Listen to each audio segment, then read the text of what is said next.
দিচ্ছি, ক্লাস এদিকে হলে ভালো হতো, যাতে গণিত থেকে পেছন হয়ে যাচ্ছে সবার, রাইট? এটা আরেকটা শিক্ষা। প্রভুপাদ বলেছেন আমাদের কোনোদিন বিগ্রহকে পেছন করা যাবে না, বিগ্রহকে কিভাবে করতে হবে, পাশ দিয়ে সাইড দিয়ে করলে বেটার। তো এখানে ক্লাস হলে ভালো হতো বা এইদিকে ক্লাস হলে ভালো হতো, যাতে সব ভক্তরা ঘুরে। তোমরা একটু ঘুরে যেতে পারবে কি, যারা পিঠ, ভগবানকে পিঠ দেখাতে নেই, আর শিব বিগ্রহের ছায়া, তুলসী মহারানীর ছায়া, বৈষ্ণবদের ছায়া কোনোদিন মানাতে নেই। হ্যাঁ, তো সেটা হচ্ছে ধৃষ্টতা। এই জন্যে বোঝা গেছে, সেই দুটো জিনিস আজকে আমরা শিখলাম। কি কি শিখলাম, কিভাবে? কারণ আমি জানি যে তোমরা অনেক দায়িত্ব নেবে ভবিষ্যতে ভগবানের জন্য, ইসকনের জন্য। তো আমি চেষ্টা করছি আমার যে অভিজ্ঞতা আছে, আমি যে ভুলগুলো করেছি যাতে তোমরা সেই ভুলগুলো না করো।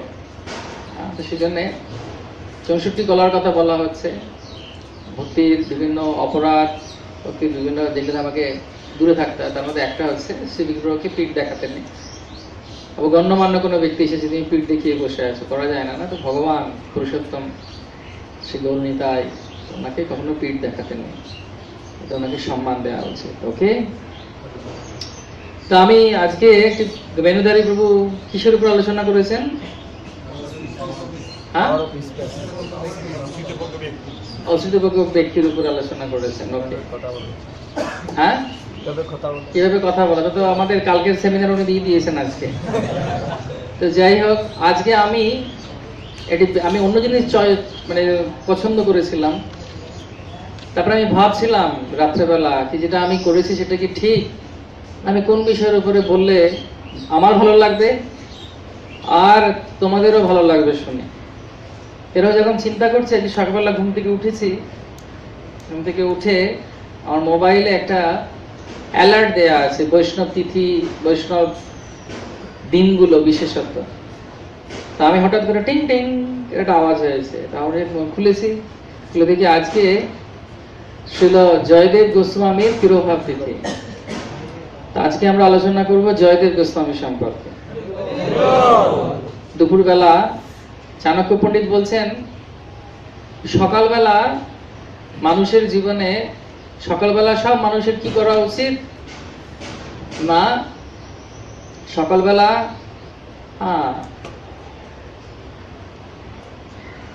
সকালবেলা আলোচনা করা উচিত মেয়ে তোলার জন্য, মেয়ে তোলা মানে হরণ করার জন্য, মানে মেয়েদেরকে ওঠানোর কথা আলোচনা করা উচিত।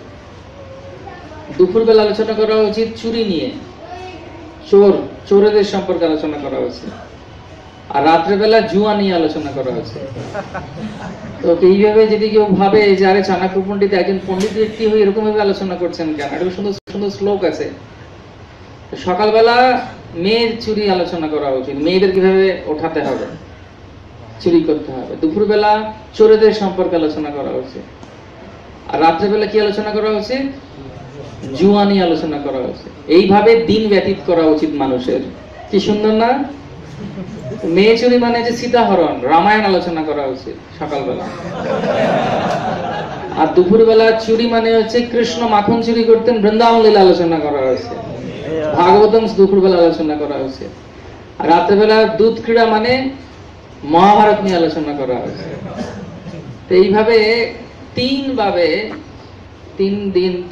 দিনের 3টে সময়, 3 সন্ধ্যা ভগবত কথা নিয়ে আলোচনা করা হয়েছে। শিল প্রভুপাদের গুরু মহারাজ বলেছিলেন যে পৃথিবীতে যদি কোনো কিছুর কম হয় তাহলে একটা জিনিসেরই কম, যেটা খুব কম হচ্ছে পৃথিবীতে, সেটা হচ্ছে কৃষ্ণ কথা। এবং কৃষ্ণ কথা কৃষ্ণ থেকে অভিন্ন। যখন আমরা ভগবানের সম্পর্কে ভক্তের সামনে বসে তাদেরও চরণে সেবী ভক্ত সামনে বাস, জনমে জনমে হয় এই অভিলাষ, যখন আমরা আলোচনা করি তখন আমাদের জীবনে সব থেকে বেশি আনন্দের সময় আসে। সেজন্য চট্টগ্রামের ইসকন ইউথ ফোরামের তরফ থেকে এই যে কোর্স বা কৃষ্ণ কথা আলোচনা করা হয়েছে, এই জন্য ইসকন তৈরি করা হয়েছে। ইসকন তৈরি করা হয়েছে শুধুমাত্র বিশাল বড় বড় মন্দির হবে তার জন্য নয়। এটা একটা কাজ, 7টা কাজের মধ্যে একটা কাজ ইসকনের। প্রকৃতপক্ষে ইসকন তৈরি করার একটা বিশেষ উদ্দেশ্য, সেটা হচ্ছে কখনো কৃষ্ণকে বলা যাবে না, সবসময় কৃষ্ণকে স্মরণ রাখতে হবে। Always remember Krishna, never forget Krishna. তো সেই জন্য যত হরি কথা শোনা হবে, যত আমরা হরিনাম করবো, যত কৃষ্ণ নাম করবো, ততই আমাদের জীবনে মঙ্গল হবে। সেই জন্য আমি তোমাদেরকে অভিবাদন করতে চাই, কংগ্রাচুলেশন দিতে চাই যে সবকিছু এক জায়গায় রেখে আমরা এখানে এসেছি, গৌরনীতায়ের সামনে এসেছি, গিরিরাজের সামনে এসেছি হরিকথা শ্রবণ করার জন্য। এবং বলা হচ্ছে গৌরাঙ্গের সঙ্গী গানে নিত্য সিদ্ধ করি মানে সে যায় ব্রজেন্দ্র সুত পাশ। যারা শ্রী গৌরাঙ্গ মহাপ্রভুর এই সমস্ত পার্শ্বদের সম্পর্কে জানবেন এবং তারা যে নিত্য সিদ্ধ মহান ব্যক্তিত্ব, শ্রীকৃষ্ণ চৈতন্য প্রভু জীবে দয়া করি সপার্ষদ শ্রীয় ধাম সহবতরে।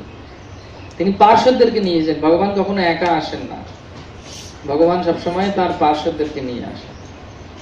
তো মহাপ্রভুর এই সমস্ত পার্শ্বদরা কেউ তার আগে আসেন, কেউ তার পরে আসেন, কেউ তার সমসাময়িক আসেন। তো সেই জন্য এনারা প্রত্যেকে হচ্ছেন ভগবানের নিজজন। এবং তাদের জীবন যখন আমরা দেখি তাদের জীবনে তারা কি করেছেন, আমরা দেখতে পারি সম্পূর্ণরূপে কৃষ্ণ ভক্তির প্রচার এবং সবসময় কৃষ্ণকে স্মরণ কিভাবে রাখতে হবে, এটা হচ্ছে ওনাদের জীবনের একটি অভিব্যক্তি বা তাদের জীবনের একটি বিশেষ শিক্ষা। সেই জন্যে যতক্ষণ না পর্যন্ত আচার্য এবং মহান ভক্তদের কথা আমরা জানবো বা পড়বো বা বুঝবো, আমরা কোনোদিন বুঝতে পারবো না যে আমাদের জীবনে কি করা উচিত। সেই জন্য বলা হয় ভাগবত পড়ো গিয়া ভাগবত স্থানে। শ্রীমদ ভাগবত অধ্যয়ন করা উচিত বা কোনো কিছু ভক্তিমূলক আমাদের আলোচনা করা উচিত কি কার কাছে গিয়ে? ভগবানের ভক্তদের কাছে গিয়ে। তো শ্রী চৈতন্য মহাপ্রভু বিশেষত শিল প্রভুপাদ, আমরা চৈতন্য চরিতামৃত থেকে একটি শ্লোক নিয়ে আলোচনা করে পরিপ্রেক্ষিতে আমরা আলোচনা শুরু করব। তো এটা হচ্ছে চৈতন্য চরিতামৃত আদি লীলা 13 নম্বর অধ্যায়ের 42 নম্বর শ্লোক। এখানে বলা হচ্ছে বিদ্যাপতি জয়দেব চণ্ডী দাসের গীত আস্বাদন রামানন্দ স্বরূপ সহিত।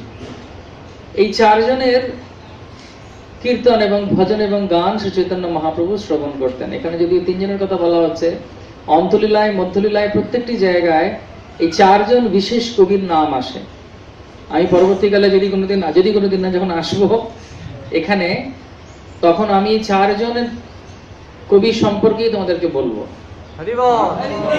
সেটা একটা একদিনের পুরো সেমিনার হবে, সকাল দুপুর রাতে। এবং তখন তোমরা বুঝতে পারবে যে এনাদের চরিত্র, এনাদের গুণ, তাদের মধ্যে একজনটা এখনই করিয়ে দিচ্ছি, আর 3 জন বাকি থাকবে। সেজন্য এখানে শিল প্রভুপাদ বলছেন, প্রথমত শ্লোকার্থ হচ্ছে বিদ্যাপতি জয়দেব চণ্ডীদাসের গ্রন্থাবলী। এখানে বিদ্যাপতি জয়দেব আরেকজনের বাদ গেছে, সেটি হচ্ছে যার কথা মহাপ্রভুর কৃষ্ণদাস কবিরাজ গোস্বামী শুরুতেই বলছেন। কেউ মনে করতে পারবে? মহান একজন কবি, এবং তার কথা দিয়েই চৈতন্য চরিতামৃত শুরু। কৃষ্ণদাস কবিরাজ গোস্বামী তিনি দক্ষিণ ভারতের লোক ছিলেন না, কবি না, বলো না। কবি কর্ণপুর তো মহাপ্রভু অনেক পরে শিবানন্দ সেনের ছেলে। কবি কর্ণপুর এসেছিলেন কিভাবে না, মহাপ্রভুর কৃপায়। শিবানন্দ সেনের ছোট ছেলে উনি কবি কর্ণপুর। আর কে? বিল্লমঙ্গল ঠাকুর। এবং বিল্লমঙ্গল ঠাকুরের কথা চৈতন্য চরিতামৃতে প্রথমেই আসছে। এই চারজনের কথা এখানে বলা হচ্ছে। আমি পড়ে পড়ে শোনাচ্ছি। তো বলা হচ্ছে শ্লোকার্থ, বিদ্যাপতি জয়দেব এবং চণ্ডীদাসের গ্রন্থাবলী শ্রী চৈতন্য মহাপ্রভু পাঠ করতেন। কে পাঠ করতেন? চৈতন্য মহাপ্রভু কে? স্বয়ং কৃষ্ণ। তিনি কার কথা পড়তেন? এদের কথা পড়তেন। তার মানে তারা কিরকম ছিল? যারা মহাপ্রভুকে এইভাবে সেবা করেছেন। এবং তার অন্তরঙ্গ পার্ষদ রামানন্দ রায় ও স্বরূপ দামোদর গোস্বামীর সঙ্গে তাদের গীত আস্বাদন করতেন। শুধু পড়তেন না, কি করতেন? রিলিশ মানে এনজয় করতেন। একটু পরে যখন প্রসাদ হবে, প্রসাদ কি খাওয়া হয় না কি করা হয়? আস্বাদন করা হয়। আহা, কি সুন্দর প্রসাদ। তো মহাপ্রভু কি আস্বাদন করতেন? এদের লেখা। কেউ কেউ সামনে বসে যে পড়তে পারবে একটু তাড়াতাড়ি? বিদ্যাপতি ছিলেন রাধাকৃষ্ণের লীলা বর্ণনাকারী বিখ্যাত কবি। তিনি ছিলেন মিথিলাবাসী ব্রাহ্মণ। হিসেব করে দেখা গেছে যে রাজা শিব সিংহ রানী লক্ষ্মীমা দেবীর রাজত্বকালে অর্থাৎ চতুর্দশ শতাব্দীর প্রথম দিকে তিনি গীত রচনা করেন। শ্রী চৈতন্য মহাপ্রভু আবির্ভাবের প্রায় 100 বছর পূর্বে তার জন্ম হয়েছিল। তার দ্বাদশ অধস্তন বংশধরেরা এখনো বেঁচে আছেন। তার রচিত কৃষ্ণ গীতসমূহ গভীর বিপ্লম্বভাবে পূর্ণ এবং শ্রী চৈতন্য মহাপ্রভু কৃষ্ণ বিরহে আবিষ্ট হয়ে সেই সমস্ত গীত আস্বাদন করেছিলেন। একাদশ অথবা দ্বাদশ শতাব্দীতে মহারাজ লক্ষ্মণ সেনের রাজত্বকালে জয়দেবের জন্ম হয়। তার পিতার নাম ছিল ভোজদেব এবং মাতার নাম ছিল বামাদেবী। বঙ্গদেশের তৎকালীন রাজধানীর নবদ্বীপনগরে তিনি বহুদিন বাস করেন। বীরভূম জেলার কেন্দুবিল্ব গ্রামে তার জন্মস্থান ছিল। কারো কারো মতে তার জন্ম হয় উড়িষ্যায় এবং অন্য কারো মতে তার জন্ম হয় দক্ষিণ ভারতে। তার জীবনের শেষ দিনগুলি তিনি জগন্নাথপুরীতে অতিবাহিত করেন। তার প্রসিদ্ধ গ্রন্থাবলীর মধ্যে একটি হচ্ছে গীত গোবিন্দ, যা অপ্রাকৃত বিপ্রলম্বভাবে পূর্ণ। রাসনৃত্যের পূর্বে ব্রজগোপিকারা শ্রীকৃষ্ণের বিরহ অনুভব করেছিলেন, সেই কথা শ্রীমদ্ ভাগবতে বর্ণনা করা হয়েছে এবং গীতগোবিন্দের গ্রন্থে সেই ভাব ব্যক্ত করা হয়েছে। বহু বৈষ্ণব গীতগোবিন্দ ভাষ্য রচনা করেছেন। বীরভূম জেলার নান্নুর গ্রামে এক ব্রাহ্মণ পরিবারে চণ্ডীদাসের জন্ম হয়। কথিত আছে যে তার জন্ম হয় চতুর্দশ শতাব্দীর প্রথম দিকে। সম্ভবত চণ্ডীদাস ও বিদ্যাপতির মধ্যে গভীর বন্ধুত্ব ছিল, কেননা তাদের লেখায় অপ্রাকৃত বিপ্রলম্বরস প্রচুর ব্যক্ত হয়েছে। চণ্ডীদাস ও বিদ্যাপতি তাদের লেখায় যে ভাব বর্ণনা করেছেন, শ্রী চৈতন্য মহাপ্রভু সেই ভাব প্রদর্শন করেছেন। শ্রীমতী রাধারানীর ভাবে বিভাবিত হয়ে তিনি সেই সমস্ত রস আস্বাদন করেছেন এবং সেই লীলায় তার সঙ্গী ছিলেন শ্রী রামানন্দ রায় ও শ্রীরূপ দামোদর গোস্বামী।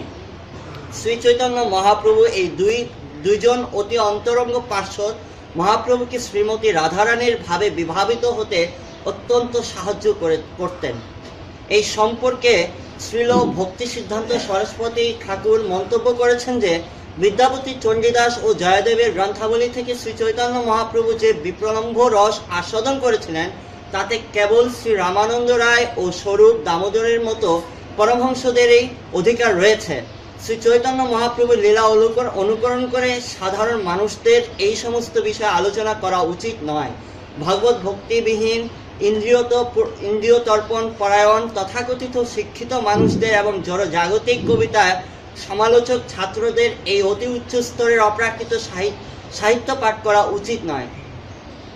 যে সমস্ত মানুষ ইন্দ্রিয় সুখ ভোগের প্রতি লালায়িত, তাদের রাগানুরাগ ভক্তির অনুকরণ করার চেষ্টা করা উচিত নয়। বিদ্যাপতি, চণ্ডীদাস ও জয়দেব তাদের কবিতায় পরমেশ্বর ভগবানের অপ্রাকৃত লীলাবিলাসের কথা বর্ণনা করেছেন। মহাপ্রভুর একজন সেক্রেটারি ছিল, তার নাম কি ছিল? স্বরূপ দামোদর। তিনি সেই লেখাগুলোকে পরীক্ষা করে বিচার করতেন। বিচার করে যদি তার মধ্যে দোষ পাওয়া যেত, দু রকমের দোষ হয় লেখায়, যেটা গৌড়ীয় বৈষ্ণবরা গ্রহণ করে না। ভালো করে মনে রাখবে এই দুটো। একটা হচ্ছে সিদ্ধান্ত বিরোধ, এটা একটা দোষ, আর একটা হচ্ছে রসাভাস। রসাভাসের কথাটা আমি আগে বলবো। রসাভাস কি? এই দুটো যদি দোষ থাকে ওই লেখার মধ্যে, রচনার মধ্যে, গানের মধ্যে, কবিতার মধ্যে, সেটা মহাপ্রভুর কাছে পৌঁছাতো না, তার আগে রিজেক্ট করে দেওয়া হতো। কে রিজেক্ট করতেন? স্বরূপ দামোদর। স্বরূপ দামোদর লেখার দেখে বুঝতে পারতেন এর মধ্যে কি দোষ আছে কিনা। তো রসাভাস মানে হচ্ছে, সোজা ভাষায় বোঝাতে গেলে, পান্তা ভাতে কেউ ঘি দিয়ে খায়? কোন ভাতে ঘি দিয়ে খায়? গরম ভাতে কেউ জল দেয় না। এটা হচ্ছে রসাভাস। বোঝা গেছে? এর করো কি? এটা হচ্ছে রসাভাস। এটা খুব গ্রস বা জড়ভাবে আমি মানে বোঝাবার চেষ্টা করলাম। ঠিক সেরকম ভাবে 5টা রস আছে: শান্ত, দাস্য, সাক্ষ্য, বাৎসল্য আর মাধুর্য। যশোদা কখনো চাইবে না রাধারানীর মতো কৃষ্ণের সঙ্গে নাচতে, রাধারানী কখনো চাইবেন না কৃষ্ণকে মাখন খাওয়াতে। এটা হচ্ছে রসাভাস। এগুলো হচ্ছে রসাভাস। বোঝা গেছে কি? আর সিদ্ধান্ত বিরোধ মানে ভগবান আর আমরা এক, ভগবান বা দেব দেবীরা এক। তো এইগুলো হচ্ছে সিদ্ধান্ত বিরোধ। তো দুটি দোষ কি যেটা মহাপ্রভু পছন্দ করতেন না? রসাভাস আর সিদ্ধান্ত বিরোধ। এবং এই চারজনের কবিতায় বা লেখায় বা গানে এই দুটো দোষ ছিল না। এবং এখানে আরেকটা জিনিস ছিল, প্রভুপাদ খুব পরিষ্কার ভাবে বলেছেন, এরা এত উচ্চ মার্গের ছিলেন যে তারা ভগবানের বিভিন্ন অন্তরঙ্গ লীলা নিজেরা দৃষ্টিপাত করে দেখতেন, যেন টিভিতে যেরকম হচ্ছে। এত শুদ্ধ ভক্ত ছিলেন ওনারা। এবং সেই জন্য শ্রী চৈতন্য মহাপ্রভু একমাত্র কয়েকজন ভক্তের সঙ্গে এইসব আলোচনা করতেন। সবার জন্য ছিল কি, নাচো গাও ভক্তের সঙ্গে করো সংকীর্তন, হরিবোল, এমনও মধুর মহাপ্রভুর বচন। কিন্তু জনগণের কাছে গিয়ে মহাপ্রভু এই চারজন কবিদের ব্যাপারে আলোচনা করেন।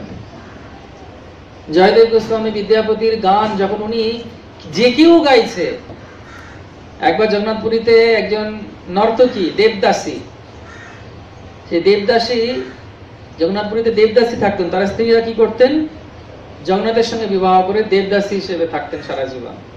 তারা নাচতেন, দু রকমের দেবদাসী ছিল। একটা গরুর স্তম্ভের কাছে নাচতো, তাদের বয়স ছিল 8 থেকে 16, আর একটা ভেতরে নাচতেন গর্ভগৃহতে, তাদের বয়স ছিল আরো কম, 8 থেকে 16 বছর অব্দি, সরি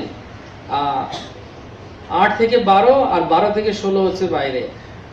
তারা যখন নাচতে আসবেন তার আগে আমার উপবাস থাকবেন, মহাপ্রসাদ খেয়ে থাকবেন, কেউ ওনাদের দেখবে না, পালকিতে করে একেবারে মন্দিরে এসে তারপর ওনারা নৃত্য করতেন ভগবান জগন্নাথের আনন্দ বিধানের জন্য। সে বিষয়ে আমরা আলোচনা করবো যদিও। দেবদাসী কথা শুরু হয়, কে শুরু করেন এই দেবদাস এই নৃত্য এই গান? জয়দেবের সময়। সেই সময় আমি আলোচনা করবো যে কত বড় মহান ভক্ত ছিলেন। তো একবার সেই দেবদাসী জয়দেবের গান গাইছেন, আর মহাপ্রভু সেটা শুনতে পেয়েছেন। মহাপ্রভু শুনতে পেয়ে এত সে তাকে তার দিকে ধাবিত হয়েছেন। তখন মহাপ্রভুর শিষ্য মানে সেবক যিনি ছিলেন গোবিন্দ, তিনি চিৎকার করেছেন, মহাপ্রভু উনি স্ত্রী। মহাপ্রভুর আবার বাহ্যিক দশা ফিরে এসেছে। এসে গোবিন্দকে জড়িয়ে ধরে বলছি, গোবিন্দ তুমি আজকে আমার প্রাণ রক্ষা করলে। আমি সন্ন্যাসী হয়ে যদি স্ত্রী অঙ্গে স্পর্শ করতাম তাহলে আমাকে দেহত্যাগ করতে হতো। মানে এত ভালোবাসতেন, এটা বোঝাবার জন্য। একই সঙ্গে মহাপ্রভুর আসার উদ্দেশ্য কি, ভক্তগণ সুখ দিতে প্রভুর অবতার, যথাযোগ্য তাহা করেন ব্যবহার। ভক্তদেরকে আনন্দ দেওয়ার জন্য মহাপ্রভুর আবির্ভাব হয়েছে। মহাপ্রভু কৃষ্ণ রূপে এসে বলছেন কি, এই রামা প্রপদ্যন্তে তাম সতীব ভজামি, কি আমি ভক্তদের সঙ্গে আমাকে যেভাবে ব্যবহার করে তার সঙ্গে সেরকম ব্যবহার করার জন্য, ভালোবাসা দেওয়ার জন্য আমি সবসময় উদ্গ্রীব থাকি। তো মহাপ্রভু একই সঙ্গে বোঝালেন যে এই গান জয়দেব গোস্বামীর আমার কত প্রিয়। আবার লোকাচার করেও দেখালেন যে কিভাবে আমাদের সাবধানতা অবলম্বন করা উচিত যখন ভক্তি পথে আমরা চলেছি। সন্ন্যাসীর অল্প ছিদ্র সর্বলোকে গায়। এই জন্য মহাপ্রভু একই সঙ্গে দুটো জিনিস আমাদেরকে শিক্ষা দিতেন। ধর্ম সংস্থাপন হেতু সাধুর ব্যবহার। ধর্ম সংস্থাপন করার জন্য সাধুদের ব্যবহার করা উচিত। একজন ভক্তের কিরকম ব্যবহার করা উচিত? ধর্ম সংস্থাপন। একজন ভক্তকে দেখে, যারা যারা IYF এ আসছে, যারা সিনিয়র হচ্ছে, তাদেরকে দেখে লোকে বুঝতে পারবে ইসকন কি। এটা খুব বড় দায়িত্ব। শুধু কণ্ঠী আর তিলক করে রেডি করে নাচলেই হবে না। আমাদের অনেক বড় দায়িত্ব। আমরা প্রভুপাদকে, আমাদের গুরুবর্গদেরকে আমরা প্রতিনিধিত্ব করছি। সেজন্য আমাদেরকে খুব সাবধানতা অবলম্বন করা উচিত। তো যাই, যে কথা আমি বলছিলাম, তো শ্রী চৈতন্য মহাপ্রভু এই দুটি দোষ, কি কি দোষ? রসাভাস আর, আচ্ছা একজন বলো দেখি রসাভাস কাকে বলে?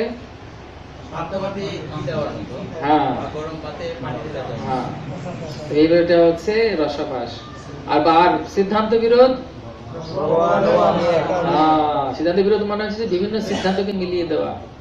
ঈশ্বর পরম কৃষ্ণ সচ্চিদানন্দ বিগ্রহ, আমরাও সবাই কাছাকাছি কোনো বিগ্রহ হব, এটা হচ্ছে রসাভাস। ভগবানের সঙ্গে আমাদের কোনোদিন মিল হবে না। জীবের স্বরূপ হয়ে কৃষ্ণ নিত্যদাস, এটা হচ্ছে আমাদের সম্পূর্ণরূপে প্রকৃতি। তো যাই হোক, শ্রী চৈতন্য মহাপ্রভু আসার প্রায় 300 থেকে 400 বছর পূর্বে এখানে প্রভুপাদ খুব সুন্দরভাবে এদের সম্পর্কে তার তাৎপর্য বলছেন। জয়দেব গোস্বামীর আবির্ভাব হয় কোথায় না, অনেক মত আছে, কারণ সবাই এত ভালোবাসে ওনাকে। যে যাকে ভালোবাসে বলে সে আমার বাড়ির ছেলে, আমি চিনি। জয়দেব এমন ছিলেন, সবাই বলে উনি আমাদের। যে বদমাইশ তাকে কে বলবে? কেউ নিজের করতে চায়? যে দুষ্টু লোক তাকে কেউ বলবে ও আমার না। কিন্তু যে খুব ভালো মানুষ সবাই বলবে আমি তো চিনি, আমার বাড়িতে কে গেছেন, আমার বাড়িতে পড়ে আছেন, আমার বাড়িতে ঘুমোতে আসতেন, উনি আমাকে সবকিছু করেছেন। তো ভক্তিবিনোদ শাস্ত্রী ঠাকুর একটা গল্প বলেন, কি ন্যাংটা পাঁচু। ন্যাংটা পাঁচুর গল্প শুনেছ? কারা কারা শুনেছে? শুনতে চায় কারা? ন্যাংটা পাঁচু মানে কি? নেকেড পেঞ্চো, এটা ইংলিশে অনুবাদ হয়েছে। ন্যাংটা পাঁচু মানে কি? একজন বিদেশি সময়ে, ব্রিটিশ সময়ে একজন বাঙালি সে ম্যাজিস্ট্রেট হয়েছে। তো ম্যাজিস্ট্রেট যখন হয়েছে তখন গ্রামে খবর গেছে যে আমাদের পাড়ার ছেলে ম্যাজিস্ট্রেট হয়েছে। তো সবাই বলছে ও পাঁচু, ও ম্যাজিস্ট্রেট হয়েছে, তো আমার বাড়িতে ন্যাংটা হয়ে ঘুরে বেড়াতো। সবাই তখন ওকে আপন করে নিচ্ছে, সবাই তখন তাকে চেনে। যেরকম ভাবে বলা হয়, যেমন ধরুন গুরু মহারাজরা যদি কেউ আসে, গুরু মহারাজ যদি কেউ আছে কোনোদিন বা আসে, আমরা আমার বাড়িতে প্রসাদ পেয়েছেন, আমার বাড়িতে থেকেছেন, আমি দিয়েছি, এটা করেছি, কারণ ভালোবাসি বলে। তো প্রভুপাদ এখানে কেন বোঝাবার চেষ্টা করছেন? এই শ্লোকের মাধ্যমে প্রভুপাদ বোঝাবার চেষ্টা করছেন যে জয়দেব গোস্বামীকে কেউ কেউ বলে তিনি দক্ষিণ ভারতের, দক্ষিণ ভারতের লোকেরা বলে ওরা আমাদের, উড়িষ্যা লোকেরা বলে আমার, বাংলা লোকেরা বলছেন উনি বীরভূমে। তো অনেক মতামত। কেন মতামত? কারণ লোক যা এই নিয়ে একজন মহাভাগবত। সবাই চাইবে কি? সবাই চাইবে যে সে আমার হোক।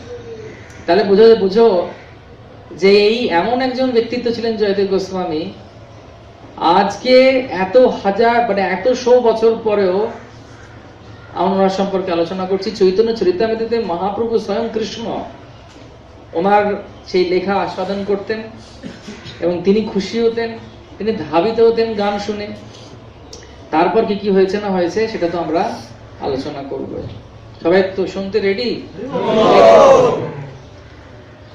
তো গৌড়ীয় বৈষ্ণব পরম্পরা এবং আচার্যদের মতে, কারণ আমরা গৌড়ীয় বৈষ্ণব পরম্পরাকে ফলো করি এবং ছিল প্রভুপাদ দিক থেকে দেখতে গেলে অনেক উদার। প্রভুপাদ 3 জায়গার নামই বলেছেন, দক্ষিণ ভারত, উড়িষ্যা এবং বাংলা। গৌড়ীয় বৈষ্ণবদের তত্ত্ব অনুযায়ী জয়দেব গোস্বামী কেন্দুলি নামক গ্রামে বীরভূমে জন্মগ্রহণ করেছেন। আমি 2 মাস আগে গেছিলাম ওখানে, সবার জন্য প্রার্থনা করেছি তোমাদের বাংলাদেশের জন্য। তো ওখানে বাবা মার নামও দেয়া আছে, তোমরা এই শ্লোকের মাধ্যমে জানতে পারবে, সেজন্য আমি আর ডিটেইল বা বিস্তারিত ভাবে বলছি।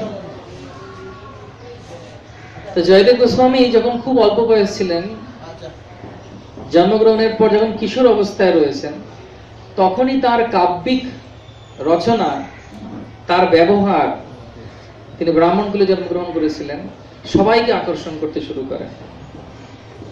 এবং মাত্র 12 বছর বয়সে তিনি তার সেই পুরো ক্ষেত্রতে, ক্ষেত্র মানে পুরো জায়গায়, বাংলায় তার নাম প্রসিদ্ধ হয়ে যায়। কেন?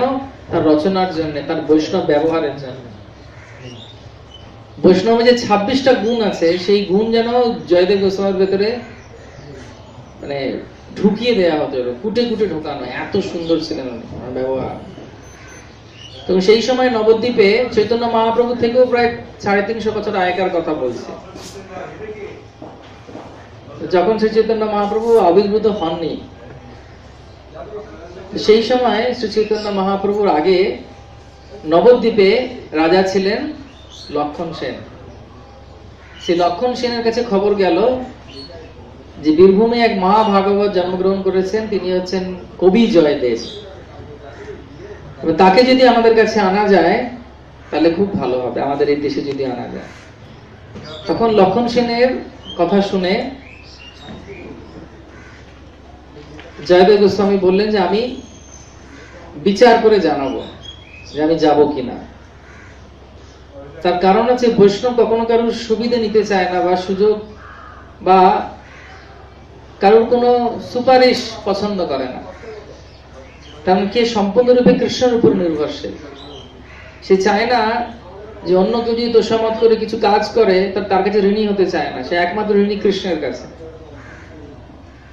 তারপরে একদিন যখন লক্ষণ সেন ওনাকে বলেছে যে আসার কথা, সেই রাতেই তিনি স্বপ্নে আদেশ পেলেন। তার কাছে শ্রীকৃষ্ণ নিজে এসেছিলেন, এসে স্বপ্নে বলেছিলেন যে আমি খুব তাড়াতাড়ি অবতীর্ণ হব, আমি চাই যে তুমি নবদ্বীপে থাকো, আমি নবদ্বীপে অবতীর্ণ হব। তিনি গৌরাঙ্গ স্বরূপে তিনি দর্শন দিয়েছিলেন জয়দেব গোস্বামীকে। তখন জয়দেব গোস্বামী দুটো শর্ত রাখলেন লক্ষণ সেন রাজার কাছে, যে আমি সভাকবি হব না। সভাকবি মানে হচ্ছে টাকা নিতে হবে আর তোমার হয়ে কাজ করতে হবে। বলছে আমি তোমার হয়ে কাজ করতে পারবো না, আমি আমার মতো ভজন সাধন করব, এবং তুমি যদি চাও তোমার রাজত্বে আমি থাকবো। মানে ভেতরকার কথা আর বলেননি। এবং আমাকে চম্পাহাটি বলে যে জায়গাটা, ওই জায়গাটা, ওইখানে জায়গাটা খুব সুন্দর, আমি ওখানে থাকবো। তো চম্পাহাটিতে জয়দেব গোস্বামী, ওটা হচ্ছে কৃষ্ণের একজন সুখীরই বাগান, কৃষ্ণলীলায় গৌরলীলায়। আমার মনে হয় চম্পকলতা দেবীর বাগান বাড়ি হচ্ছে, বাগান ছিল, ওখান থেকে উনি ফুল তোলেন। চম্পাহাটিতে জয়দেব গোস্বামী আসেন। চৈতন্য মহাপ্রভু আসার আগেই চম্পাহাটিতে থাকেন 12 বছর থেকে, মানে ওখানে থেকে প্রায় 3-4 বছর ওখানে ছিলেন নবদ্বীপে। নবদ্বীপে থাকার পর হঠাৎ ওনার কাছে একদিন আবার স্বপ্নে দেশে আদেশ হয় যে জগন্নাথ ওনাকে ডাকছেন শ্রীক্ষেত্র জগন্নাথপুরীতে। তখন তিনি জগন্নাথের কথা মেনে লক্ষণ সেনের কাছে আদেশ নিয়ে, আদেশ মানে নাকি জানিয়ে জয়দেব গোস্বামী তিনি কোথায় যান, পুরীর দিকে রওনা হন। পুরীতে গিয়ে শ্রীক্ষেত্র জগন্নাথপুরীতে মানে একটা মন্দিরের থেকে একটু দূরে একজন ব্রাহ্মণের কাছ থেকে কিছু জমি পেয়ে সেখানে একটা কুটির মতো বানিয়ে ওখানে উনি থাকছেন। হঠাৎ একদিন সকালবেলায় মহাপ্রসাদ যা পেতেন, ওনার নাম, ওনার কবিতা, ওনার লেখা, ওনার দর্শনেই সবাই খুব মুগ্ধ হয়ে যেত। ওনার লেখা শুনতে আসতো আর সবাই ওনার জন্য মহাপ্রসাদও নিয়ে আসতো। তো মহাপ্রসাদ এবং ভগবানের কৃপা দর্শন পেয়ে উনি পুরীতেই থাকতে শুরু করেন। এমতো সময় একদিন হঠাৎ ওনার কাছে একজন ব্যক্তি এসেছে, বৃদ্ধ ব্যক্তি, তার একটা ছোট্ট মেয়েকে নিয়ে এসেছে। তো মেয়ের বয়স হবে 8-9 বছর হবে। তিনি বলছেন, সেই ব্যক্তি, বৃদ্ধ ব্যক্তি, জগন্নাথ কালকে আমার স্বপ্নে এসে বলেছেন আমার এই কন্যাকে তোমাকে দান করার জন্য। হরে কৃষ্ণ। তখন জয়দেব গোস্বামী বলছেন, কিন্তু আমি তো ব্রহ্মচারী থাকতে চাই, এই জীবনটা সম্পূর্ণরূপে কৃষ্ণের রূপে দিতে চাই, আমার তো বিবাহ করার কোনো ইচ্ছে নেই। তখন সে বৃদ্ধ বলছেন, তোমার ইচ্ছে নেই কিন্তু জগন্নাথের ইচ্ছে আছে। উনি বলছেন, হ্যাঁ জগন্নাথের ইচ্ছা তো বুঝলাম না, মানে এই মেয়ে আমার রইলো এখানে, আমি আসলাম, তোমার যা ইচ্ছে তুমি কর এই মেয়েটিকে নিয়ে, কারণ জগন্নাথের এটা আদেশ, আমি অমান্য করতে পারবো না। তো মেয়েটির নাম ছিল পদ্মাবতী, সর্ব গুণ সম্পন্না মহান বৈষ্ণবী। সেই মেয়েটি 8-9 বছরেই অত্যন্ত সাধিকার মতো থাকতেন, সাধক মানে সাধ্বী, সুন্দরভাবে থাকতেন, জগন্নাথকে মন প্রাণ সমর্পিত করেছিলেন। সে মেয়েটাও কাঁদতে শুরু করেছে, ভ্যাঁ ভ্যাঁ করে। ছোট্ট 8-9 বছরের মেয়ে, আর বাবা চলে গেছে ছেড়ে। তখন সে মেয়েটি বলছে যে আপনি যদি আমাকে গ্রহণ না করেন, জয়দেব গোস্বামীকে বলছেন, তাহলে আমি সমুদ্রে গিয়ে জীবন দিতে হবে, আর তো কোনো রাস্তা নেই, বাবা ছেড়ে দিয়ে গেছে, আপনি নিচ্ছেন না, তাহলে আমার একটাই পথ। কি পথ? আত্মহত্যা। জয়দেব গোস্বামী বললেন, না না, তোমার ওরকম করার দরকার নেই, আমি তোমাকে বিবাহ করব। তখন জগন্নাথের প্রসন্ন বিধানতার জন্য জয়দেব গোস্বামী সেই কন্যার পানি গ্রহণ করলেন। তিনি ছিলেন পদ্মাবতী। এবং পদ্মাবতী দেবী এত সহায়তা করতেন ওনার প্রভুকে। কাকে? জয়দেব গোস্বামীকে। যে জয়দেব গোস্বামী অত্যন্ত ভাবে প্রসন্নতা লাভ করতেন ওনার সেবায়। স্ত্রী যেরকম হওয়া উচিত, অত্যন্ত সাধ্বী, সতী, সব সময় পতির সেবা করতেন। এইভাবে দিনকাল যখন মানে যাচ্ছে এগিয়ে এগিয়ে, আর জয়দেব গোস্বামী এত সুন্দর রচনা করতেন, যে ওনার রচনা উনি দেখতেন সবকিছু ভগবানের লীলা সামনে হচ্ছে, সেটাই তিনি রচনা করতেন, তালপাতায় লিখতেন। তা একদিন উনি এরকম চিন্তা করছেন, দেখছেন যে কৃষ্ণ কোনো কারণে রাধারানী খুব রাগ করেছেন, যেটা প্রভুপাদ বলছেন খুব গভীরতর আলোচনা, সেটা জনসাধারণের পড়ার যোগ্যতা নেই। মহাপ্রভু সেজন্য রামানন্দ রায়ের সঙ্গে কথা আলোচনা করতেন। আমাদের ওরকম হাত দেওয়া উচিত নয় এইসব গ্রন্থে, প্রভুপাদের গ্রন্থ আমাদের পড়া উচিত। তো এমত অবস্থায় একদিন উনি দেখছেন যে হঠাৎ করে যে ভগবানের উপর যেহেতু শ্রীমতী রাধারানী ক্ষুব্ধ হয়েছেন, কথা বলছেন না, তো কৃষ্ণ এসে রাধারানীর চরণ তুলে নিজের মাথায় রেখে নিয়েছেন। তখন এটা দেখে উনি একটু অবাক হয়ে গিয়ে বলছেন, এটা তো বুঝতে পারছেন শাস্ত্র বিরুদ্ধ হয়ে যাচ্ছে। তখন তিনি ওইভাবে অসমাপ্ত করে লিখে কলম আর তালপাতার পুঁথি রেখে উনি চলে গেছেন। চলে গিয়ে পদ্মাবতীকে বলছেন, তুমি ভোগ লাগিয়ে রান্না করে ভোগ লাগিয়ে তৈরি করে রাখো, আমি স্নানান্নিক সেরে আসছি। সেদিন খুব তাড়াতাড়ি চলে এসেছেন স্নানান্নিক সেরে। এসে পদ্মাবতীকে বলছেন, তাড়াতাড়ি প্রসাদ তুমি আমাকে সেবা দাও, আমার শ্লোক মনে পড়ে গেছে। পদ্মাবতী বলছেন, ঠিক আছে আপনি বসুন। পদ্মাবতী ওনাকে কলা পাতায় প্রসাদ দিয়েছেন। প্রসাদ দেবার পরে উনি আচমন করে, মুখ ধুয়ে আচমন করে, হস্তমুখ প্রক্ষালন করে ভেতরে গেছেন রুমে, গিয়ে বলছেন যে আমাকে বিরক্ত করবে না, আমি লিখবো। তো পদ্মাবতী একজন সতী সাধ্বী স্ত্রীর ন্যায় সেই সময় হতো, ওই একই পাতায় তিনিও প্রসাদ পেতে বসেছেন। তিনি যখন প্রসাদ পাচ্ছেন, হঠাৎ দেখছেন আরেকজন জয়দেব গোস্বামী ঢুকেছে। তখন উনি বলছেন যে উনি জয়দেব গোস্বামী পদ্মাবতীকে দেখে অবাক হয়ে গেছেন, কারণ সাধারণত পদ্মাবতী সবার শেষে প্রসাদ পান। বলছে, আজকে কি তোমার খুব তাড়াতাড়ি খিদে পেয়ে গেছে, তুমি আমার আগেই প্রসাদ পেতে। উনি বলছেন যে প্রভু আপনি তো একটু আগে প্রসাদ পেলেন। তখন দুজনেই স্থির হয়ে গেছেন, কারণ দুজনেই পরম ভক্ত ভগবানের। পদ্মাবতী তিনি কোথায়? বলছে তিনি তো দুজনে দৌড়ে গেছেন। তো দৌড়ে যখন দরজা খুলেছেন, দরজা খুলে দেখছেন অত্যন্ত সুন্দর সুগন্ধ শ্রীকৃষ্ণের চরণের, তার অঙ্গের সুগন্ধ, আর কালি তখনও শুকোয়নি, ফ্রেশ একদম। তালপাতা লেখা আছে, মম শিরসি মণ্ডনম দেহি পদ পল্লব মুদারম, যে আমার শিরের, আমার মাথার মনির স্বরূপ হচ্ছে তোমার শ্রীমতী রাধারানীর শ্রীচরণ। হ্যাঁ হ্যাঁ, আমি আমার পরম ভক্তিনী শ্রীমতী রাধারানীর চরণ আমি আমার মাথায় নিয়েছি। শ্রীমতী রাধারানী কি? তখন দুজনেই সংজ্ঞাহীন হয়ে গেছে যে ভগবান নিজে লিখে গেছেন।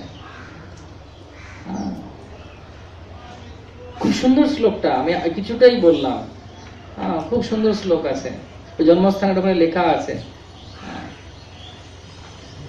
তো তারপর দুজনের সংজ্ঞাহীন উঠছেন, আবার মুছে যাচ্ছে যে আমরা পদ্মাবতী তুমি কাকে সেবা করেছো।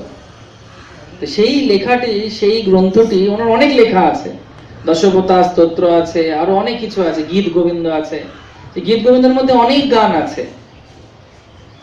সেই গান যখন উনি সম্পূর্ণ করলেন জয়দেব গোস্বামী, তখন ভগবান একদিন ওনাকে স্বপ্ন দিয়েছেন। তো একদিন এর মধ্যে ঘটনা ঘটেছে। তো জয়দেব গোস্বামী আর পদ্মাবতী খুব আনন্দে লেখা করছেন। তো হঠাৎ দেখা গেছে যে জগন্নাথ মন্দিরে জগন্নাথের গায়ে নোংরা লেগে যাচ্ছে রাত্রেবেলা, কাদা কাঁটা, ফুল, শুকনো ফুল, খড় কুড়ো।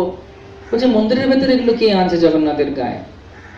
তো জয়দেব গোস্বামীর এই গীত গোবিন্দ চারিদিকে ছড়িয়ে গেছে তখন উড়িষ্যায়, সবাই গায়, এত সুন্দর লেখা।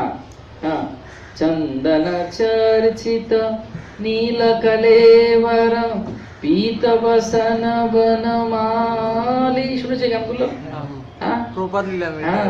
এই গানগুলো জয়দেব গোস্বামীর লেখা। হরির হিয়া মুগ্ধ, এইসব গানগুলো হচ্ছে ওনার লেখা। তো কোথা থেকে সবাই গায়, তো কোথা থেকে জগন্নাথের পুরো বিগ্রহের গায়ে এরকম খড় কুটো কাঁটা কোথা থেকে আসছে? তো জাগা হয়েছে, লোক জেগে আছে যে রাত্রেবেলা দেখবে। কি হচ্ছে। তো দেখা গেছে কি রাত্রেবেলা মন্দির বন্ধ হয়ে যাবার পর মন্দিরের সিংহর দ্বার থেকে একটা বড় নাক বেরোচ্ছে। সেই নাকটা কার? জগন্নাথের। এবং তিনি দৌড়ে দৌড়ে যাচ্ছেন। কোথায় যাচ্ছেন না, এক জায়গায় একটা বেগুনের ক্ষেতে সে মালি যে চাষ করে, সেই বেগুনের ক্ষেতে তার মেয়ে জয়দেব গোস্বামীর গান গাইছে, আর জগন্নাথ ওখানে বসে শুনছেন আর গোড়াগড়ি দিচ্ছেন প্রেমে, গৌর প্রেমানন্দে। এবং যখন এত সুন্দর গাইছে যে ভোর কখন হয়ে গেছে জানে না, জগন্নাথ তখন যেদিন ভোর হয়ে গেল, আরে লোকে তো আমাকে মন্দিরে খুঁজতে আসবেন, আমি না থাকলে মুশকিল হবে, তো দৌড়ে দৌড়াতে চলে আসছেন। যখন দৌড়ে দৌড়ে চলে আসছেন, ওনার বস্ত্র, ওনার জামা কাপড় সব ওই বেগুন গাছের খেতে, কাঁটা গাছের খেতে সব লেগে যাচ্ছে, ছিঁড়ে যাচ্ছে, আবার এসে বসে চোখ বন্ধ করে দিয়েছে, ঘুমোচ্ছে যেন। তো সবাই যখন দেখে, তো রাজাকে বলা হয়েছে। রাজাকে যখন বলা হয়েছে, সেই সময় রাজা তখন জয়দেবের মাহাত্ম্য বুঝতে পারলেন এবং জয়দেবকে কি অনুরোধ করলেন যে আপনি নিজে জগন্নাথের সামনে গান গাইবেন। তখন জয়দেব গোস্বামী বললেন, আমি একটা শর্তে গান গাইব, আমি গাইব আর আমার স্ত্রী নাচবে, তাহলে আমি গাইব। তার কারণ সারা সংসার আমি জানি ভগবানের যেহেতু জন্য আমি কাজ করেছি, ভগবানের সেবা করেছি, যতদিন পর্যন্ত গঙ্গা প্রবাহিত হবেন হিমালয় থেকে, যতদিন পর্যন্ত ভগবত গীতা এবং শ্রীকৃষ্ণ পরমেশ্বর ভগবান রূপে বিরাজিত থাকবেন, ততদিন জয়দেব গোস্বামীর নাম থাকবে, কারণ এটা হচ্ছে কীর্তি। চলত চিত্তম চলত চিত্তম চলত বিত্তম চলত জীবন যৌবনম চলাৎ চলাৎ ইদম সর্বম কীর্তির যস্য সজীবতি। তো সবকিছু হচ্ছে চঞ্চল, সবকিছু চলে যাবে। চলত চিত্তম, মন চঞ্চল, নষ্ট হয়ে যায়। চলত বিত্তম, টাকা পয়সাও চলে যাবে। চলত জীবন যৌবনম, জীবনের যৌবনও চলে যাবে। চলাৎ চলাৎ ইদম সর্বম, সবকিছু চলে যাবে। তো রয়ে যাবে একটা জিনিস, সেটা কি? কীর্তির যস্য সজীবতি। কীর্তির মাধ্যমে সেই ব্যক্তি বেঁচে থাকতে পারবে সবসময়। তো সেজন্য চাণক্য পণ্ডিত বলছেন, চলত চিত্তম চলত বিত্তম চলত জীবন যৌবনম চলাৎ চলাৎ ইদম সর্বম কীর্তির যস্য সজীবতি। জয়দেব গোস্বামী আজ থেকে 800 বছর আগে, 700-800 বছর আগে ভগবানের সেবা করে গেছেন। উনি জানতেন যে আমার লেখা হবে, কিন্তু first day first show cinema হয় না? এখানে কবে আসে সিনেমা হলে? শুক্রবার। আমাদের কলকাতায় শুক্রবার আসে। First day first show ticket সবাই চায়। তো জগন্নাথের সামনে রাজাও রাজি হয়ে গেলেন, কারণ জগন্নাথের ইচ্ছে বলে। এবং প্রথম দিন যখন গাইলেন, কে গাইলেন? তো ইন্দ্রদ্যুম্ন মহারাজের পরে এই কলিযুগে প্রথম ভগবানের একটা নিয়ম অ্যাডিশন হলো আবার গানের এবং নাচ। দেবদাসী প্রথম যিনি দাসী নেচেছিলেন জগন্নাথ মন্দিরে, তিনি কে ছিলেন? ভগবানবতী। একজন পতি গাইছে আদর্শ গৃহস্থ জীবন, একজন পতি গাইছেন আর ওনার স্ত্রী নাচছেন। শুধু তাই নয়, জগন্নাথ ওখানে বললেন যে আমি এতে সন্তুষ্ট নই, আমি এই গীত গোবিন্দ গায়ে লাগাতে চাই। আমি চাই যে তাঁতিকে দিয়ে এটা বোনা হোক এবং সেই কাপড় আমি গায়ে দেবো। হরে কৃষ্ণ। তখন কি করা যাবে? জয়দেব গোস্বামীকে তাঁতির কাছে পাঠানো হলো। উনি গাইছেন আর উনি বুনে যাচ্ছেন। দেখেছো তাঁত বোনা? বুনছেন। তো বুনতে বুনতে বুনতে বুনতে উনি ধ্যানস্থ হয়ে গেছেন। কে? ভগবানের লীলা কীর্তন, ভগবানের লীলা স্মরণ করে উনি সমাধিস্থ হয়েছেন। কে? জয়দেব গোস্বামী। তো তাঁতিও আটকে গেছে, একজন মহাপুরুষকে ডাকবে কেমন করে। তো হঠাৎ দেখতে একটা ছোট্ট বাচ্চা ছেলে এসেছে, খুব সুন্দর দেখতে। তো সে এসে বলছে, এই আমার গুরুদেবকে জাগাবে না, জয়দেব আমার গুরু। বলছে, জয়দেব গুরু, তোমার নাম কি? বলে, আমার নাম কৃষ্ণদেব। বলছে, আমার গুরুদেবকে জাগাবেন না, সারা রাত জেগে থাকে, শুধু নাম করে, কৃষ্ণ নাম করে, এই সব করে করে আমার গুরুদেবের কি অবস্থা। সেজন্য আমার গুরুদেবকে একটু ঘুমোতে দাও, বিরক্ত করো না। আমি বলছি তাহলে কিন্তু তোমার গুরুদেব কিন্তু রাজা বলেছে আজ রাতের ভেতরে কাপড়টা বুনে দিতে, জয়দেব ছাড়া তো আর কেউ জানে না এই গান। বলছে কে বলে জানে না, আমি সব জানি, আমি কৃষ্ণদেব ওনার প্রথম শিষ্য আমি, এবং উনার ভিতরে যা যা হয় যা যা কথা উনি আমাকে বলেন, গুরুদেব এত ভালোবাসেন আমাকে, সেজন্য আমি কৃষ্ণদেব, আমি বাদ বাকি গানটা বলছি গো প্রেমানন্দে, তুমি করো, আমি বলছি। তখন উনি আবার শুরু করলেন। কে শুরু করলেন? কৃষ্ণদেব, জয়দেবের শিষ্য। হরি বল, বোঝা যাচ্ছে তো কে তিনি। তো কৃষ্ণদেব বলে যাচ্ছেন খড়ংখট করে করে বলে যাচ্ছেন বলে যাচ্ছেন বলে যাচ্ছেন। তাঁতিও চিন্তা করো কত ভাগ্যবান। তাঁতি যখন কাপড় শেষ হয়ে গেছে, কাপড় মানে সুন্দর করে মেজে ঘষে ইস্ত্রি করে জয়দেবের জানে, ওটার নাম হচ্ছে খান্ডুয়া বস্ত্র, উড়িষ্যাতে প্রসিদ্ধ, এখনো জগন্নাথকে দেয়া হয়। এই বস্ত্র পাওয়া গেলে সব সম্মান মহাপ্রভুকে দেয়া হতো। এই বস্ত্র মহাপ্রভু গলায় আগে পরে রাখতেন, খান্ডুয়া বস্ত্র। আমি যদি আসি পরের বার আমি একটু নিয়ে আসবো তোমার। আমি রিসেন্টলি পুরী গেছিলাম, আমাকে একটা বস্ত্র দিয়েছে, বিশাল বড় জগন্নাথের রঙে পেঁচানো থাকে ওটা। তো ওটার মধ্যে পুরো গীত গোবিন্দ লেখা আছে, ভগবান এত প্রসন্ন হয়। জয়দেব গোস্বামী ঘুম থেকে উঠেছেন, উঠে বলছেন যে আরে কোথায় গেল তুমি, অনেকটা দেরি হয়ে গেল। বলছে না না এই তো দেখুন। দিদি দেখছেন পুরো গানটা, বলছে আমি তো অনেক কিছু বলিনি তোমাকে, তুমি কেন করে জানলে? বলছে আপনার শিষ্য যে ছিল কৃষ্ণদেব ও সব বলে গেছে। আমার শিষ্য কৃষ্ণদেব বলে গেছে, আমার তো কোনো শিষ্য নেই। বলছে না না একে এরকম দেখতে ওরকম দেখতে। তখন তিনি যে তাঁতির পায়ে পড়ে গেছে। বলছে তুমি কাকে দেখেছো তুমি জানো? বলে জগন্নাথ স্বামী কি। তো ভগবান তোমার হৃদয়ে সদা গোবিন্দ বিশ্রাম, গোবিন্দ কহেন মম বৈষ্ণব করা। ভগবান কিরকম লীলা করছে দেখো ভক্তের সঙ্গে। আমরা যদি সিরিয়াসলি ভগবানকে ভালোবেসে অব্যভিচারিণী ভক্তি করি, তাহলে ভগবান আমাদের সঙ্গে এরকম বিভিন্ন রকম ভাবে আদান প্রদান করবে। ये यथा मां प्रपद्यन्ते तां सतैव भजामि तेषां सतत যুক্তানাং ভজতং প্রীতিপূর্বকম দদামি বুদ্ধি যোগং তং येन मां प्रपद्यन्ते। ভগবানের কাছে আমরা যেতে পারবো। তখন উনি আনন্দে বিহ্বল হয়ে গিয়ে সংজ্ঞাহীন হয়েছে যে ভগবান আমাকে এত ভালোবাসেন, ভগবান আমাকে এত প্রেম দেন, আমি তো অবাক হয়ে যাচ্ছি বলে অজ্ঞান হয়ে গেছে। তো এই খবর রাজার কাছে গেছে। তো রাজা করলেন কি, তৎকালীন যে পুরীর রাজা সপরিবারে রানী, রাজকুমারী, রাজকন্যা, রাজপুত্র সবাইকে নিয়ে জয়দেব গোস্বামীর কাছ থেকে দীক্ষা গ্রহণ করলেন। সবাই মিলে পুরো রাজ পরিবার গৌড়ীয় বৈষ্ণব হয়ে গেছে, বৈষ্ণব হয়ে গেছে। তো রাজা তখন বিভিন্ন তত্ত্ব কথা, বিভিন্ন জ্ঞান জয়দেব গোস্বামীর কাছ থেকে গ্রহণ করতেন। তো পদ্মাবতী কিরকম ছিলেন? পদ্মাবতী এত সতী ছিলেন যে বলার কথা নয়। তো একবার রাজার শালক, যাদার শালক দেহত্যাগ করেছেন যুদ্ধে। তো তখন তার সব ওখানকার লোকেরা সবাই বলেছে যে সহমরণে যাওয়ার জন্য শালকের স্ত্রীকে। সেই শালকের স্ত্রী যখন এরকম বলেছে, তখন জয়দেব গোস্বামী মানে রাজার যিনি রানী, তিনি গুরুমাতা মানে পদ্মাবতীকে বলছেন যে এরকম আগুনে পুড়ে মরতে বলছে আমার বৌদিকে। তখন পদ্মাবতী বলছেন একজন সতী স্ত্রীর জন্য তার স্বামীর বিরহ যন্ত্রণা থেকে আর বড় কিছু নেই। বাহ্যিক যে অগ্নি, তার থেকেও বেশি কষ্ট হচ্ছে বিরহ অগ্নি। সেজন্য বাহ্যিক অগ্নি ওনার গায়ে লাগে না। তোমার রানীর একটু অবাক লেগেছে, এবং তার সঙ্গে আবার পদ্মাবতী বলেছেন যে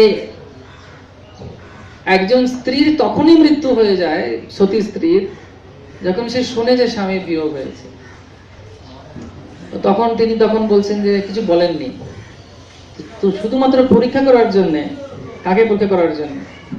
পদ্মাবতীকে পরীক্ষা করার জন্য একদিন রানী পদ্মাবতীকে বলছেন জয়দেব দেহ রেখেছেন। যেই শুনেছেন জয়দেব দেহ রেখেছেন, উনি সঙ্গে সঙ্গে অজ্ঞান হয়ে গিয়ে প্রাণ ত্যাগ করেছেন, ভূমিতে ভূতলে পড়ে গিয়ে। তখন রানী বলছেন আমি কত বড় একটা অপরাধ করে ফেললাম, জয়দেবকে গিয়ে উনি সব কথা বলেছেন যে হে গুরুদেব, হে প্রভু, আমার বৈষ্ণব ঠাকুর এরকম বড় ভুল হয়ে গেছে, আপনি আমাকে ক্ষমা করুন, কি করা যায়। তুমি চিন্তা করো না, জগন্নাথের কৃপায় পদ্মাবতী আবার প্রাণ ফিরে পাবে। তো উনি মাথায় হাত দিয়ে কৃষ্ণ নাম করেছেন, হরে কৃষ্ণ কৃষ্ণ কৃষ্ণ হরে হরে, হরে রাম রাম রাম হরে হরে। আর সঙ্গে সঙ্গে পদ্মাবতী আবার যেন মনে হচ্ছে ঘুম থেকে জেগে উঠলেন। জয়দেব গোস্বামীর আরেকটি সুন্দর লীলা আছে, যেটা ওনার সম্পর্কে বিশেষ করে উড়িষ্যায় প্রচলিত, যে একবার কয়েকজন ডাকাত জয়দেব গোস্বামীকে একটা কুয়োর, ওইভাবে রাজা পেয়েছিলেন জয়দেবকে, কুয়োর মধ্যে ফেলে দিয়েছিল যে হাত কেটে, যেহেতু ওনার কাছে কিছু পায়নি বলে। তো রাজা যখন নিয়ে আসেন ওনাকে তুলে পণ্ডিত ব্যক্তি হিসেবে বুঝে, তো অনেকে ওনার সঙ্গে রসিকতা করতো যে ইনি কি ধরনের কবি, ওনার তো হাত নেই, কিছু নেই। তো একদিন উনি সবাই বসে আছেন এভাবে, চাদর দিয়ে ঢেকে রাখতেন। তো একদিন হঠাৎ যখন এরকম সবাই ওনাকে বলছে, তিরস্কার করছে, হঠাৎ হাওয়া এসেছে, হাওয়া দিয়ে উড়ে গিয়ে দেখছে ওনার দুটো হাতই আছে, কিছু কাটা যায়নি কিছু, মানে সম্পূর্ণরূপে উনি একজন পূর্ণ মানুষ, ওনার হাতের কিছুই হয় না। ভগবান ওনার দুটো হাতও এইভাবে অলৌকিক ভাবে প্রত্যাবর্তন করেছিলেন। তো সেই ডাকাত একবার যখন রাজসভায় এসেছিল, জয়দেব গোস্বামী জানতেন যে এই ডাকাতি আমাকে কষ্ট দিয়েছিল, তবু উনি রাজাকে বলে অনেক উপঢৌকন দিয়েছিলেন। কিন্তু এই পাপীদের ভার পৃথিবী নিতে পারে না। তো ফিরে যাবার সময় ধরিত্রী মা ভূকম্প করে পুরো এই ডাকাত দলটাকে গ্রাস করেছিলেন, যারা জয়দেবের চরণে অপরাধ করেছে। তো এইভাবে উড়িষ্যার সম্পূর্ণ নৃত্য, উড়িষ্যার সম্পূর্ণ জগন্নাথের কেন্দ্রে যে সমস্ত নৃত্য কৌশল এবং সংস্কৃতি, সবই জয়দেব গোস্বামী থেকে এসেছে। ওড়িশার নৃত্য কেউ নৃত্য করবে না যতক্ষণ না পর্যন্ত ওখানে শিববিগ্রহ জগন্নাথের থাকে, এটা তোমরা দেখে থাকবে হয়তো। এবং অক্ষয় তৃতীয়ার সময় যে কোনো কবিতা, ভাবো আজকে কারোর কেউ নাচ প্রদর্শন করবে বা গান প্রদর্শন করবে, মানে কেউ পেন্টার কেউ আঁকবে, তো উড়িষ্যাতে অক্ষয় তৃতীয়ার সময় যখন ভগবান জগন্নাথের শিববিগ্রহর প্রতিম মূর্তিরা বেরোন, মদন মোহন, শ্রীদেবী, ভূদেবী, কৃষ্ণ বলরাম রূপে, এবং পঞ্চপাণ্ডব আসেন, নৌবিহার হয়। নৌবিহার হয় না আপনার, তোমাদের এখানে হয় নৌবিহার? তো শাস্ত্রে বলছে দোলে চ দোল গোবিন্দ, বলো চাপে চ মধুসূদন, রথে চ বামন দৃষ্টা, পুনর্জন্ম না বিদ্যতে। দোলযাত্রায় দোলনায় যদি কৃষ্ণকে দেখা হয়, গোবিন্দ, দোলে চ দোল গোবিন্দ, চাপে চ মধুসূদন, চাপ মানে হচ্ছে নৌকা, চাপে চ মধুসূদন, চাপে নৌকা বিহারে মধুসূদনকে দেখা। এবং রথযাত্রায় জগন্নাথকে দেখলে আর পুনর্জন্ম হয় না। গৌর প্রেমানন্দ। এই সমস্ত জয়দেবের পরে এখনো পর্যন্ত জগন্নাথ পুরীতে যখন ভগবান শুতে যান, গীত গোবিন্দ গাওয়া হয়। এবং জয়দেব যতক্ষণ পর্যন্ত কৃষ্ণ ভক্ত থাকবে, কৃষ্ণ যে ভগবান, এটা প্রমাণিত, যতক্ষণ পর্যন্ত কৃষ্ণ ভক্ত থাকবেন, কৃষ্ণ ভগবান আমাদের হৃদয়ে বিরাজমান হবেন, গীতা ভাগবত পড়া হবে, জয়দেবকে কোনোদিন কেউ ভুল দিতে পারবে না। তার কারণ হচ্ছে কীর্তি যস্য সচিবতি। এবং কীর্তি কার জন্য? কীর্তি ভগবানের জন্য কীর্তি। তো সেজন্য তিরোভাব তিথি হচ্ছে বৈষ্ণবের একটি বিশেষ তিথি। আবির্ভাবের থেকেও তিরোভাবকে বেশি মাহাত্ম্য দেওয়া হয়েছে। তার কারণ যখন আবির্ভাব হয় তখন তার যে মাহাত্ম্য, তার যে গুণ, যার যে শরণাগতি, সেটা প্রমাণিত হয়ে থাকে না। যখন সে তিরোভাব হচ্ছে, তার এই সম্পূর্ণ জীবন যে সম্পূর্ণরূপে তিনি কৃষ্ণের চরণে সমর্পিত করেছিলেন, সেটা প্রমাণ স্বরূপ রয়েছে। এবং তিরোভাবের দিন তিনি অত্যন্ত প্রকট থাকেন এবং ওনাকে যা প্রার্থনা করা হয় তিনি দেন। এবং বলা হয়, এবং শাস্ত্রে মানে রিসার্চ করে পাওয়া গেছে, জয়দেব গোস্বামীর ওনার স্ত্রী একদিনই দেহত্যাগ করেছেন, একই সঙ্গে জগন্নাথ পুরীতে জগন্নাথকে স্মরণ করে। এবং সেই জন্যে আজকের দিনটি বিশেষ দিন, কারণ আমরা বৈষ্ণবদের আশীর্বাদে পুষ্ট হতে গেলে ওনাদের সম্পর্কে আমাদেরকে জানতে হবে। এবং যখন আমরা জানবো, আজ ভালো লেগেছে ক্লাস জয়দেব গোস্বামীর, তো সেজন্য এই গীত গোবিন্দ খান্ডুয়া বস্ত্র, জগন্নাথের নীতি, বৃত্ত, সবকিছু একজন ব্যক্তিকে নিয়ে। তিনি কে? জয়দেব গোস্বামী। এবং শ্রী চৈতন্য মহাপ্রভু অত্যন্ত প্রসন্নতা লাভ করতেন। তিনিও মাঝে মাঝে কিছু পদ শুনতে চাইতেন এবং বলতেন রামানন্দ রায়কে, এটা বলো, ওটা বলো, এটা গাও, ওটা গাও, এবং তিনি শুনতেন। এভাবে বিল্লমঙ্গল ঠাকুর, তারপরে বড়চণ্ডী দাস, বিদ্যাপতি, এই 4 জনের হরিকথা বা গান কীর্তন মহাপ্রভুর অত্যন্ত প্রিয় ছিল। তো আমাদের সবার প্রার্থনা করা উচিত যে আজকের দিনে এই জয়দেব গোস্বামীর বিশেষ কৃপা যাতে আমরা লাভ করতে পারি। এবং জয়দেব গোস্বামী যেভাবে জগন্নাথকে প্রসন্ন করেছিলেন, শিব বিগ্রহদের প্রসন্ন করেছিলেন, এবং তার সম্পূর্ণ 4 ভাবে ভগবানের সেবা করা যায়। ভগবান ভগবদ্গীতায় বলছেন, এক হচ্ছে জীবন দিয়ে, সব থেকে বেস্ট হচ্ছে ব্রহ্মচারী হয়ে যাওয়া, সব থেকে বেস্ট। অনেক জন্ম আমরা এপাশ ওপাশ নষ্ট করেছি। ব্রহ্মচারী আশ্রমে শুধু একটা জিনিস নেই, ইটিং, স্লিপিং, ডিফেন্ডিং আছে, মিটিং নেই। মিটিং এর বদলে মিটিং হতে পারে, ইষ্টগোষ্ঠী, হরিবল, কৃষ্ণ কথা যে ইষ্টগোষ্ঠী, সেটা হতে পারে। এই একটা জিনিস শুধু ব্রহ্মচারী আশ্রম নেই, বাকি সব আছে, সব এনজয়মেন্ট আছে। সেজন্য এটা হচ্ছে বেস্ট, কৃষ্ণকে দিয়ে দেওয়া। অনেক জন্ম দিয়েছে এপাশ ওপাশ, এটা ট্রাই মারতে অসুবিধে কি? না হলে তো আছেই, অসুবিধে নেই। ট্রাই মারতে অসুবিধে কি? সেজন্য ব্রহ্মচারী, যদি ব্রহ্মচারী মানে কি না, একটা জীবন আর কোনো রিস্ক নেবার দরকার নেই। সে যদি কেউ না পারে, কোনো অসুবিধা নেই, গৃহস্থ জীবনে যেতে পারে। তো প্রথম যে জীবন দেওয়া, গৃহস্থ জীবনে থেকেও জীবন দেওয়া যায়,